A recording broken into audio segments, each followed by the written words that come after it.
सर्वांना नमस्कार. प्रमुख पाहुणे थोडा वेळ बोलल्यानंतर अध्यक्षांवरती दबाव येतो, त्यामुळं आपल्या आजच्या प्रमुख पाहुण्या डॉक्टर माधुरीताई कुलकर्णी यांचं मनोगत आपण अतिशय अल्प वेळात परंतु खूप महत्त्वाचे असे मुद्दे त्यांनी सांगितले. त्यामुळे आता थोड्या वेळात मी बोलतो का नाही ही माझी परीक्षा असं मला वाटतं. तर आज जे 20-22 कार्यक्रम होणार आहेत त्याच्यामध्ये पहिला कार्यक्रम कोणाचा, तर हात वरती करा. पहिला कार्यक्रम, सगळ्यात पहिला कार्यक्रम कोणाचा आहे? अच्छा, या मंडळींचा पहिला कार्यक्रम आहे. ठीक आहे, हात खाली घ्या. आणि सगळ्यात शेवटचा कार्यक्रम कोणाचा आहे? सगळ्यात शेवटचा, आजच्या कार्यक्रमातला सगळ्यात शेवटचा कार्यक्रम ते बहुतेक आज. अच्छा, तुमचा शेवट नक्की, तुला खात्री नाही आहे कारण एकट्याने हातवरती केला बाकीच्यांपैकी. ते बहुतेक आतमध्ये तयारी करतात. तर या सगळ्यांना कसं वाटतंय ते मला माहिती आहे की कधी एकदा हे सगळे पाहुणे खाली उतरतात आणि या व्यासपीठावरती जाऊन आम्ही आमचे कार्यक्रम सादर करतो याची तुम्हाला उत्सुकता आहे. परंतु एक कार्यक्रमाचा भाग म्हणून 1-2 गोष्टी मला तुम्हाला सांगायच्यात आणि खरोखरीची मी गोष्ट तुम्हाला सांगणार आहे.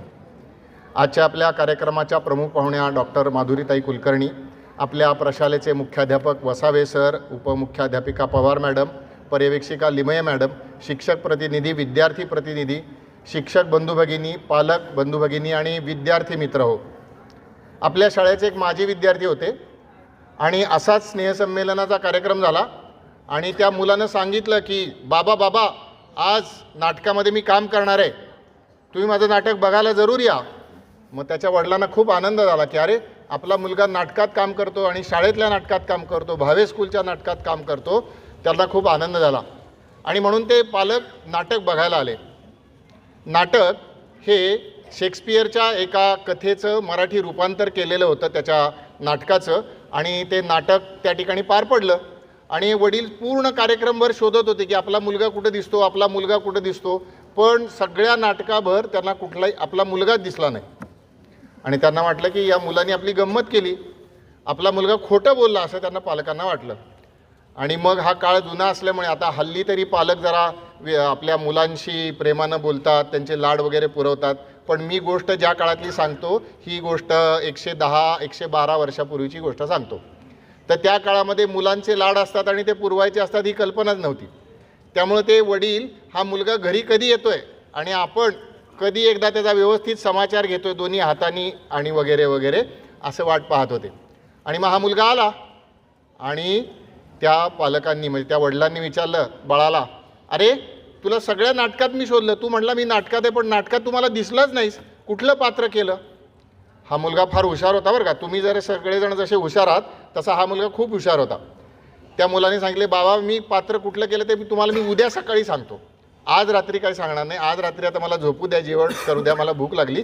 आणि दुसऱ्या दिवशी उठल्यानंतर त्या मुलाने सांगितलं आणि ते पण अशा वेळेला सांगितलं की आता शाळेला निघायचं आहे, घरातनं बाहेर पडायचं, शाळेला निघायचं आहे. अशा क्षणी त्या मुलानं सांगितले की बाबा कालच्या नाटकामध्ये ती सगुणा म्हणून एक दासी होती ना मुलगी, तिचं काम मी केलं होतं. अरे लेका असं म्हणून त्याचे वडील त्याच्या मागे लागले. परंतु त्यांनाही कामावर जायचं होतं, मुलालाही शाळेत यायचं होतं. वडिलांना धक्का बसला, आपला मुलगा आहे आणि तो एका मुलीचं काम करतो.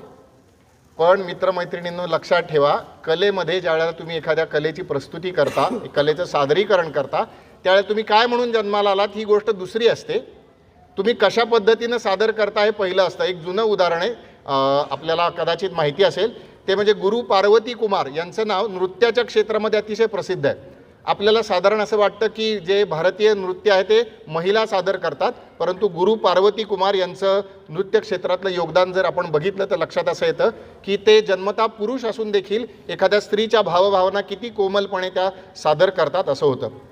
आणि मित्रांनो सांगायची महत्त्वाची गोष्ट अशी की हा जो मुलगा होता ना, त्या मुलांनी पुढे खूप अभ्यास केला म्हणजे तो भावे स्कूलमध्ये शिकला, नंतर फर्ग्युसनला गेला, नंतर मुंबईला शिकायला गेला, नंतर इथे एका शाळेचा मुख्याध्यापक झाला, नंतर लंडनला गेला. लंडन त्यावेळेला जगाची राजधानी होती कारण इंग्रजांचं राज्य आपल्या देशावरती होतं.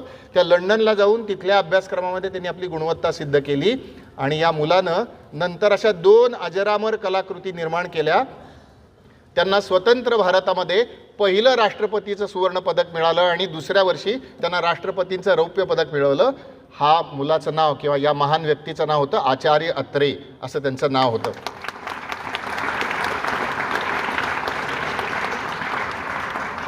तर तरुण मित्र हो, आपण आदर्श घ्यायचा, तो असा उत्तुंग घ्यायचा की आमच्या क्षेत्रामध्ये जे करणार ते आम्ही पहिल्या नंबरला करणार. आणि आचार्य अत्रेंचं एक वैशिष्ट्य असं होतं, त्यांची अनेक वैशिष्ट्यातलं एक महत्त्वाचं वैशिष्ट्य असं होतं की आचार्य अत्रे हे त्यांच्या बोलण्याने, त्यांच्या लेखनानं, त्यांच्या नाटकातल्या विनोदानं लोकांना खळाखळा हसवायचे.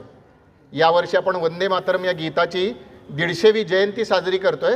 त्या वंदे मातरम गीताच्या अगदी शेवटच्या ओळीमध्ये आपल्या भारत मातेचं एक विशेषण दिलेलं आहे.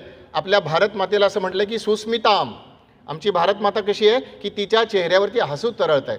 तर मित्रांनो, आयुष्यात असं काहीतरी करा की तुमच्या चांगल्या वागण्यामुळे लोकांच्या चेहऱ्यावरती हसू फुलेल, असा आदर्श या ठिकाणी घ्या.